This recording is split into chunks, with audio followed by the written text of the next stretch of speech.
So, Jake, 50 interviews on the Indie Creator Exchange. How about that? I it's interesting.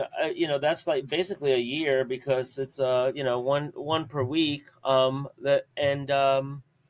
can't believe it's been so fast. It all started with Robin Ator because we were fawning over his Jungle Woman comic, and Kyra. yeah, Kyra. I came up with a couple of copies of it, and I was like, "Oh, I'm going to do this when we do our when we do our flip throughs." And then you said, "Well, I have a couple copies of that, and why don't Yeah. we try to track down the guy who did it?"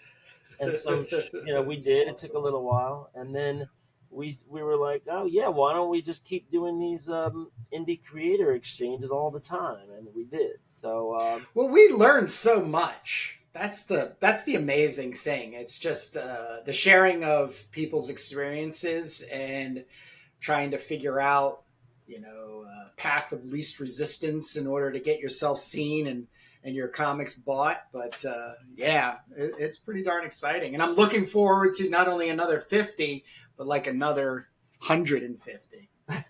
Well, I get a lot out of it because you're learning about every artist's journey, and you always ask them about like promotion and visibility and exposure, social media, and everything. I always seem like I'm like interested in finding out like who are your influences and what how did you come up with your ideas, and I love talking about the characters and the content and everything. So a little bit about the business end, a little bit about the creative end, and it's been great. I mean, we have so many creators that have been back like two and three times already, right? Yep, yep, yep.